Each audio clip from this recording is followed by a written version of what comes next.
फिर उसके बाद तुम्हारा आया टीसीएस डिजिटल या एलटीआई? नहीं, उसके बाद मेरा आया था एलटीआई का। मतलब एक साथ ही ओके। राउंड चल रहा था सबका, रिजल्ट किसी का नहीं आ रहा था। पहले क्या होता था, जब ऑफलाइन होता था तो वो लोग आते थे, एक ही दिन में पूरा सब कोई राउंड होता था, उसी दिन वो रिजल्ट अनाउंस कर देते थे। लेकिन हम लोग का टाइम पूरा ऑनलाइन हो रहा था, तो बहुत डिले करके हो रहा था। मतलब एक राउंड हुआ, उसके बाद 7 to 10 डेज बाद दूसरा राउंड हुआ, उसके 7 to 10 डेज बाद रिजल्ट आ रहा था। लाइक प्रोसेस थोड़ा लंबा चल रहा था, इसलिए प्रोसेस सबका चल रहा था बीच बीच में। उसके बाद रिजल्ट जब आया तो मतलब एक ही वीक के अंदर तीनों का एक के बाद एक आया। तो अभी हाँ तुम्हारा एलटीआई आया, एलटीआई में तुम्हारा एक्सपीरियंस कैसा था? उसका भी एप्टीट्यूड हुआ था हाँ, कि नहीं? उसका पहले एलटीआई तो उसमें सबको बैठने देता था। हर कोई स्ट्रीम अलाउड होता है उसमें, तो सब कोई बैठा। उसके बाद उसका ऐसा होता है एलटीआई का, मतलब सभी कॉलेज, मतलब इस ईयर तक मेरे को जितना पता, वो लोग पीपीटी में इतना ये बताया था कि इस ईयर तक एलटीआई वाला ऑन कैंपस हो रहा है।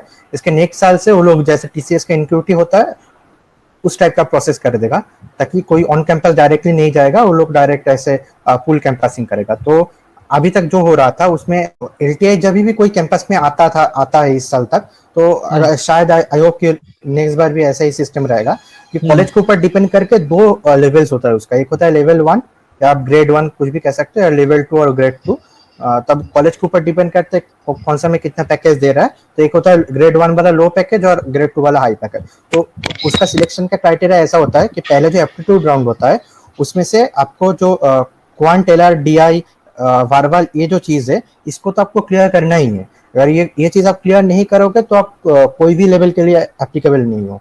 तो अगर ये चीज आप अगर क्लियर कर लेते हो, एक ही एग्जाम में होता है दो चीज, कोडिंग और एप्टीट्यूड वाला। तो अगर आप एप्टीट्यूड वाला पार्ट क्लियर कर लेते हो तो आप एलिजिबल हो फॉर बोथ द लेवल। उसके बाद एक होता है कोडिंग राउंड, उसमें एक ही कोड रहता है। तो अगर वो कोड भी आप क्लियर कर लेते हो तो आप एलिजिबल हो फॉर द राउंड 2 इंटरव्यू।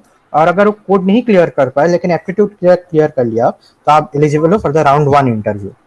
और उसके बाद एक टेक्निकल इंटरव्यू होता है और एक एचआर इंटरव्यू होता है। और वो दोनों दोनों लेवल के लिए सेम ही इंटरव्यू होता है, ऐसा नहीं कि अलग से कोई इंटरव्यू हो रहा है। वो इंटरव्यू प्रोसेस सेम रहता है।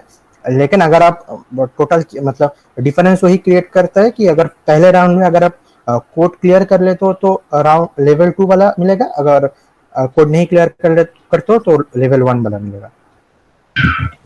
ओके, तो मतलब बेस्ड ऑन योर कोडिंग तुम्हारी एक तरह से सैलरी डिसाइड होएगी। हाँ एकदम। तो मैं यहीं पे एक, अभी मैं तुम्हारे पुराने, तुमको मैं पास्ट में लेकर जाता हूँ थोड़ा सा। तुमने प्रैक्टिस कहाँ से करी थी? क्योंकि कंक्लूजन इज कोडिंग तो हर जगह आएगी आएगी, एंड ऑफिस बोल रहा हूँ, college subjects are not enough to get this information. Okay, तो तुमने एक्स्ट्रा हाथ पैर किधर से मारे? Geeks for geeks, LeetCode या कहीं और? नहीं, मैंने जो बेसिक से जब मतलब हम लोग का जब C++ होता था कॉलेज करिकुलम में, तभी से मैंने C++ का, उसके बाद से जो डीएसए का बेसिक्स क्वेश्चंस होता है कि how to implement all those thing, ये सब मैंने गिग्स फॉर गिग्स से ही करा है। लाइक टू बी ऑनेस्ट, मैंने उतना ज्यादा कॉम्पिटिटिव प्रोग्रामिंग है ऐसा कुछ प्रैक्टिस नहीं किया कभी भी। लेकिन द थिंग वाज, मेरा मैथ्स अच्छा था, तो मेरा लॉजिकल भी थोड़ा ठीक ठाक था, तो उतना भी दिक्कत नहीं हुआ। और डीएसए वाला पार्ट जो होता है, डीएसए रिलेटेड जो क्वेश्चंस आता है जिसमें डायरेक्टली आपको कोई डेटा स्ट्रक्चर या ये सब चीज इंप्लीमेंट करना पड़ता है, उसके लिए मैंने गिग्स फॉर गिग्स से किया था। उसके बाद हैकर रैंक करके एक प्लेटफॉर्म है। हैकर रैंक पे जो लो लेवल्स का, लो का जो स्टार्टिंग का जो इजी क्वेश्चंस होता है वो कुछ सॉल्व किया। अगर जब देखा कि इजी क्वेश्चन थोड़ा सॉल्व हो जा रहा है, तो थोड़ा मीडियम भी ट्राई कर लिए। तो उस वही तक हमने किया है, मतलब हाई तक नहीं गया, क्योंकि हाई पे टोटली कॉम्पिटिटिव टाइप का आ जाता है, तो उतना मेरा प्रैक्टिस या नॉलेज नहीं था कॉम्पिटिटिव प्रोग्रामिंग का, तो उतना तक तो नहीं गया। लेकिन अगर आप इजी या मीडियम भी कर लेते हो तो स्पेशली एलटीआई हो गया या टीसीएस हो गया, जो सर्विस बेस्ड कंपनी है, उसके लिए that is enough. Competitive programming तो नहीं आता ये सब कंपनीज में। तो ये मैं अपने सब्सक्राइबर्स लोगों को बात बता दूं कि आपको गीक्स फॉर गीक्स पे जाके इंटरव्यू क्वेश्चंस की प्रैक्टिस कर लेनी है थोड़ी सी, और हैकर रैंक या लीड कोड जो दूसरी वेबसाइट्स है वो आप देख लो। तो वहां पे जाके थोड़ा सा आप बेसिक्स, इजी लेवल और बिगिनर लेवल के क्वेश्चंस को ट्राई करो, सो दैट आपको एक आइडिया आ जाए कि यार कल को अगर मैं इंटरव्यू में बैठूं, या कल अगर मैं किसी प्रोग्रामिंग के लिए बैठूं, जैसे कि जो टीसीएस एनक्यूटी में भी होता है, या LTI में भी होने के चांसेस अभी नेक्स्ट ईयर से, क्योंकि आई वुड से कि अभी कमिंग फॉरवर्ड ओके, अभी हमारे टाइम पे या शायद 2020-21 तक ही कैंपस प्लेसमेंट्स होते थे ओके, क्योंकि अगर कैंपस प्लेसमेंट नहीं होंगे तो सिंपल सी बात है कॉलेज कैसे चलेगा, अगर ठीक है, क्योंकि कुछ कॉलेजेस का नाम ही इसलिए चलता था क्योंकि वहां पे कंपनीज आती थी ओके। अभी आने वाले टाइम पे जब TCS जैसी कंपनीज, इंफोसिस जैसी कंपनीज अभी अब ऑनलाइन एग्जाम करवाने लग गई तो इनको कॉलेज से कोई फर्क नहीं पड़ता, ठीक है, क्योंकि इनको चाहिए अच्छा कैंडिडेट। वो कैंडिडेट चाहे इनको टायर 3 से मिल जाए, मतलब चाहे वो, मेरे कहने का मतलब है, चाहे वो एक पंजाब के एक छोटे से गांव के कॉलेज से मिल जाए, ठीक है, या फिर वो पुणे के बड़े अच्छे कॉलेज से मिल जाए, तो उसको फर्क नहीं पड़ता, उसको सिर्फ टैलेंट से मतलब है। तो होने दोनों का जो सिलेक्शन क्राइटेरिया वो होगा ऑनलाइन एग्जाम, ठीक है। तो कंपटीशन थोड़ा सा टफ होने वाला है, इसलिए रिक्वेस्ट है आप सबसे कि आप थोड़ा सा ये वेबसाइट्स पे जाके थर्ड ईयर से ट्राई मारना स्टार्ट कर दो, क्योंकि अगर आप मुझे पर्सनली पूछोगे ना, मुझे 6.5 साल एक्सपीरियंस हो गए। मैं आपको बातें क्यों बता रहा हूँ, क्योंकि मुझे 6.5 साल हो गए ना, अगर मुझे कोई जाके बोलेगा ना गीक्स फॉर गीक्स देख ले, ऐसा अजीब लगेगा कि यार उधर क्या होएगा, मुझे उसकी क्या जरूरत, वो मुझे शायद समझेगा ही नहीं।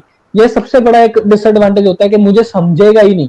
अरे तुमने कैसे अज्यूम कर लिया कि उस समझेगा ही नहीं, ठीक है, तुम डम्ब थोड़ी पैदा हुए, पहली बात तो बेसिक तो तुमको हल्का सा अंदर से अपने आप को मोटिवेट तो करना ही पड़ेगा। मेरी वीडियोस और मेरे जो चैनल पे सब्सक्राइबर्स आते हैं, प्रत्यय आज आया है और ऐसे आपने बहुत पुराने वीडियोस भी देखे हैं, उनको सिर्फ बुलाने का मकसद यही होता है कि आपको मोटिवेशन मिले कि भाई जब ये लोग कर सकते हैं तो आप भी कर सकते हैं, ठीक है।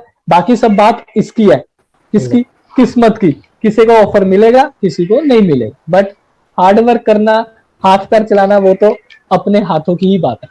तो अभी मैं ज्ञान ज्यादा नहीं दूंगा, सीधा मैं आगे थोड़ा सा आगे बढ़ता हूँ वीडियो पे, कि हमने डिलॉयट का अभी तक एक्सपीरियंस जाना, LTI का भी जाना कि उसमें भी कोडिंग होती है, based on that coding and aptitude आपकी सैलरी डिसाइड होती है, means low grade and upgrade okay. ये सेम चीज आपको बता दूं इन्फोसिस में भी होने लगी है।